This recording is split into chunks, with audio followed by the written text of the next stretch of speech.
John Bronsnake has sent us two incredible stories today. After viewing this channel and seeing several encounters that were similar to his, he decided that he would share his stories.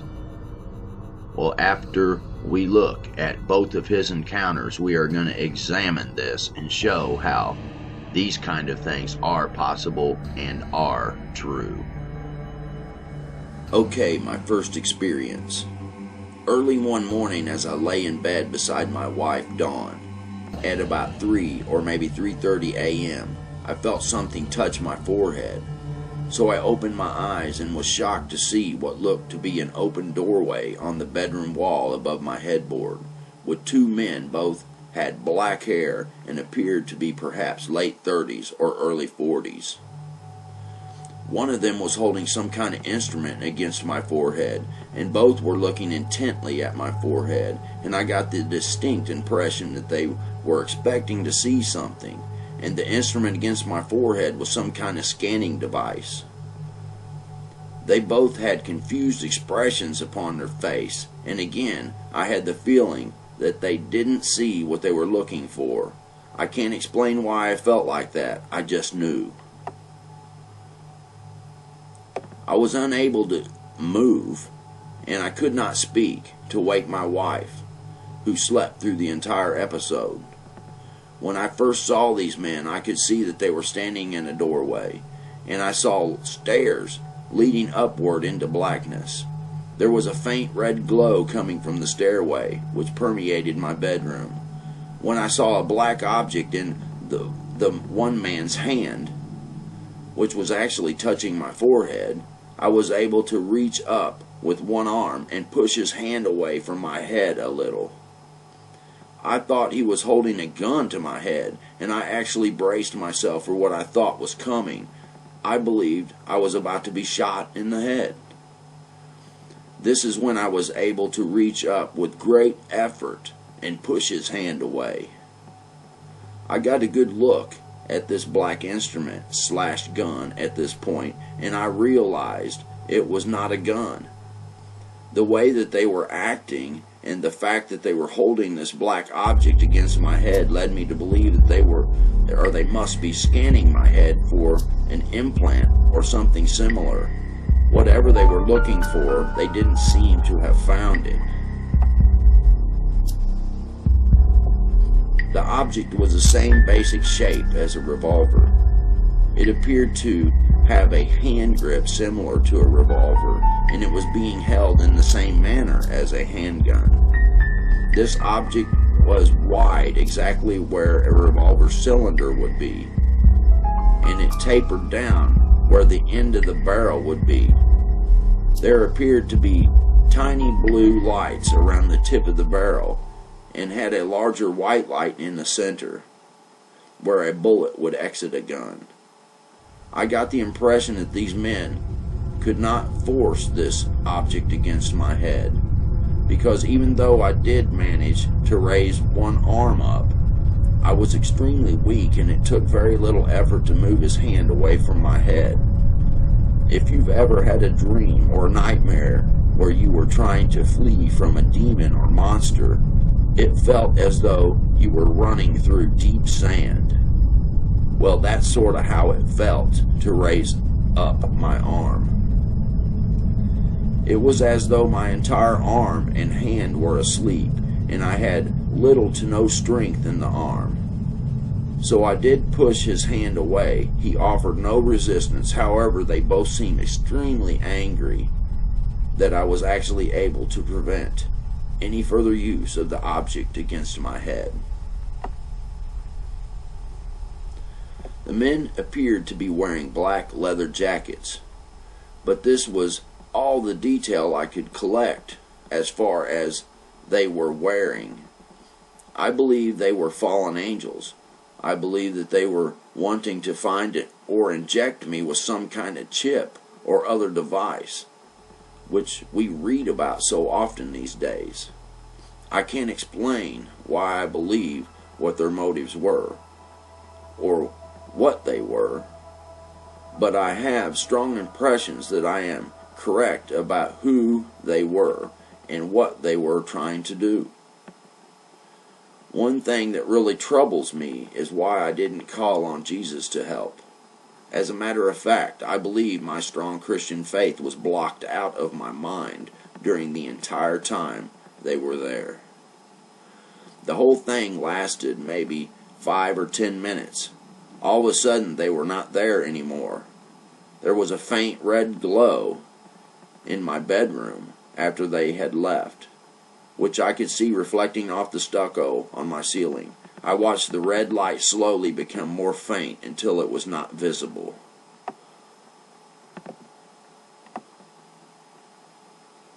Once they left, my strength returned immediately. I didn't wake my wife up. I didn't want to frighten her, but I also couldn't think of how I would explain what just happened. I told her the next day. She believed me, of course. My wife knows me after 29 years of marriage. Strangely, I was not worried about sleeping in that room after that night. When I was able to think clearly, I prayed to Jesus and had faith that there must be a good reason for Him allowing this to happen. Perhaps we, you and I, and others, will feel like they are not crazy, not alone, and perhaps more of us will be able to give details of their own experiences, Brenton. My second experience. I had another experience again in my bedroom. This second experience was much more terrifying. I had just been discharged from the hospital. I have chronic pancreatitis and had been in bed for a couple of days when this second experience happened. My wife Dawn was out doing some errands, and our eldest son was in his room in the basement. Our middle son was at work. So I basically bedridden when one bright sunny winter day at around 2 or 3 p.m. I suddenly became extremely terrified, and for no apparent reason. I opened my eyes and saw a man and a woman standing in front of our bedroom window, which is at the back of our house. They appeared to be wearing clothing from the Elizabethan era. The male was around 45 to 50 years old. The woman looked to be around late 20s to early 30s. Neither of them looked at me. They were having a conversation, but I couldn't hear them well enough to hear what they were talking about. The woman had a white blouse on, and on top of that she was wearing a black ankle-length dress, which had shoulder straps and an open front. She appeared to have been rolling in a pile of coal because her skin was stained a charcoal gray black color. All of her skin was stained that color, but her clothing was clean. She had long, straight black hair which went down to her waist. She had a green bottle which looked like one of those old small-sized Pepsi bottles I used to buy when I was a young boy living in Toronto in the late 60s, except the glass was very old-looking. They were both standing facing me, but neither actually looked at me. The man was gesturing toward the ceiling right above our bedroom window. The woman then held up a bottle up as though she was trying to shove it through the ceiling into our attic. Then they both looked toward the foot of my bed and were whispering something to someone or something, who I became aware of at the foot of my bed. Once again, I could not move, and this time, no matter how hard I tried, I could not move. I became very terrified at this entity at the foot of my bed.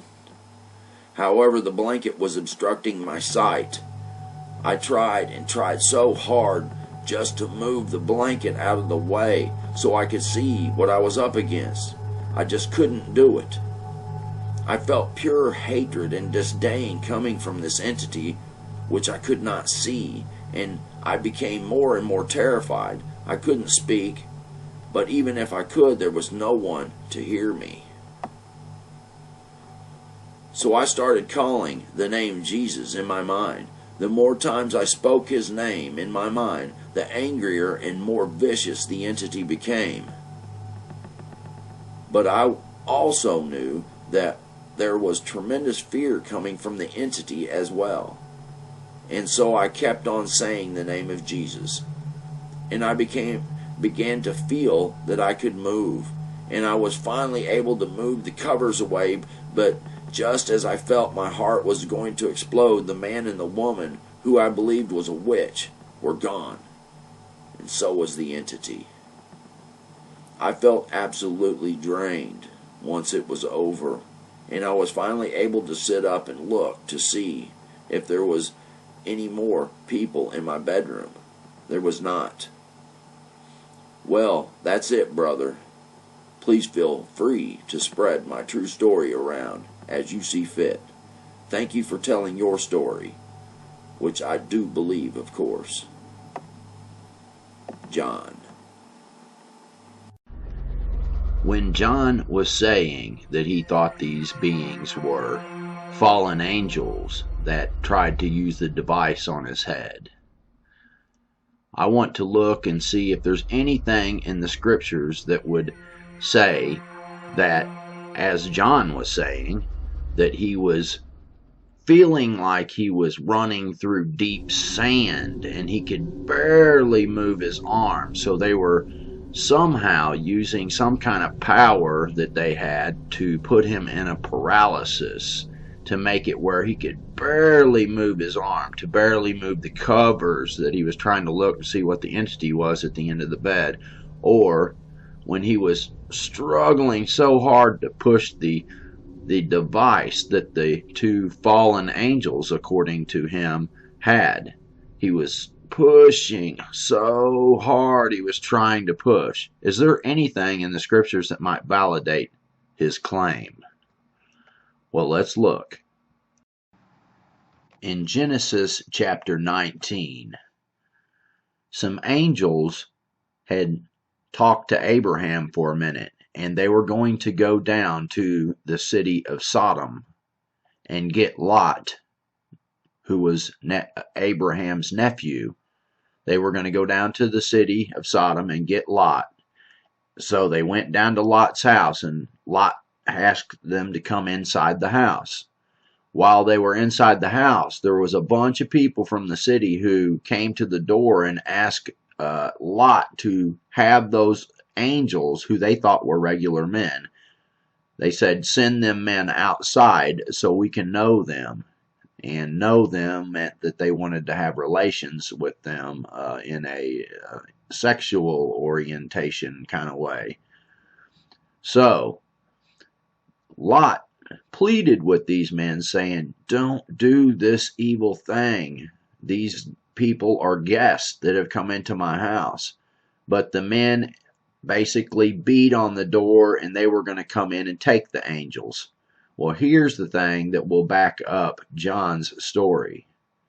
At this point, the angels had had enough of this. As these men were beating on the door, the angels told Lot to step back.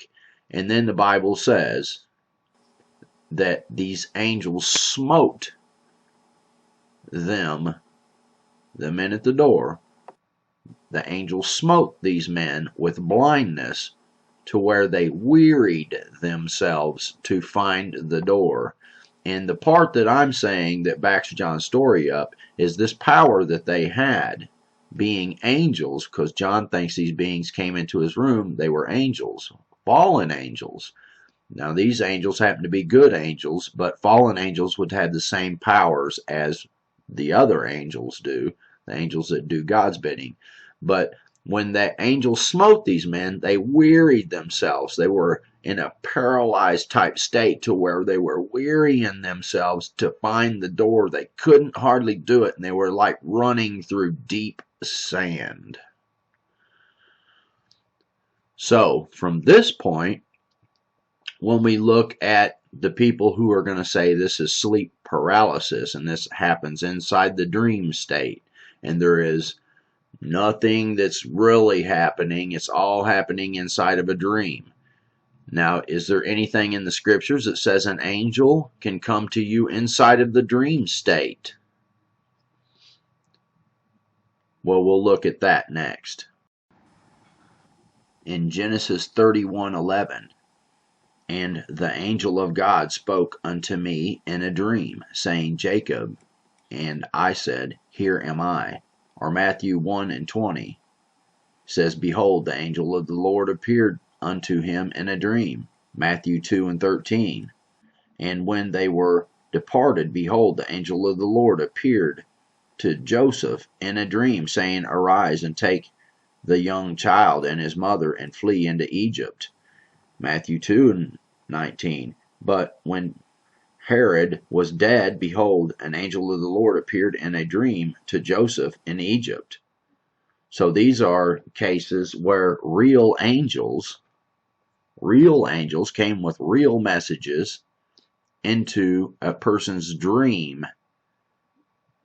So when someone has these kind of encounters, things can come physically into their room and paralyze their physical body, and also they can come inside of a dream and mess with a person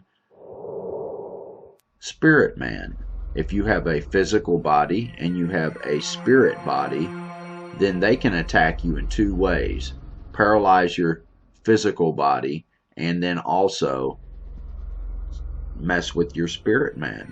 Now, in near-death experience cases, you have people that come out of their body and they'll see their physical body laying on the table, but yet they can still see their body, and their brain is on that table, their ears are on the table, their eyes are on the table, but yet they can still see and they can still hear what the doctors are saying. And then they get pulled up sometimes and they can feel the G-forces, so they have all their senses: seeing, hearing, and touch. So your spirit body has all the senses that your physical body has. So when these entities come and they attack people and they mess around with people the way they do, sleep paralysis does not explain it, and it doesn't mean that they aren't really doing it. They can come to you in a dream, and they can also paralyze you, just like the angels did when they were protecting Lot, and they smote the people at the door, where they wearied themselves to find the door. And there are many other cases, such as Elijah. Elijah prayed, and fiery chariots came down from the sky and smote the whole Syrian army with blindness. And then Elijah took that whole army to the next city. So when people get abducted sometimes and they say, well, there were some human beings there and they were helping these aliens or these fallen angels, they may be right, because there's a case in the scriptures to where Elijah actually worked with the angels who were driving fiery chariots, and he worked with those angels after they put the paralyzing or forgetfulness on these people, and Elisha led them to the next city, to the king of Israel. So anyway, what do you all think? Sleep paralysis?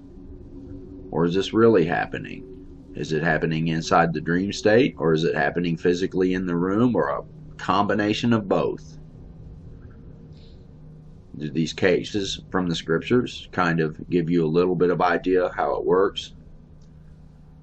Please comment. Please share these videos. And I ask that you go to my channel, click the Facebook button, and go to my Facebook page, Mysteries to Search, and I'm asking you please to contribute to help me make these videos. There's a donate button there. You can contribute and help me out making these, and God bless you. See you on the next video. Psalms 68:17. And the chariots of God are 20,000, even thousands of angels. The Lord is among them, as in Sinai in the holy place. So God is saying right here, the chariots of God are what? They're his angels. There's one for the UFO buffs. And as in Ezekiel, it says the Spirit was in the wheel. Think about that one. I'll make a video on that sometime soon. God bless, and talk to you later.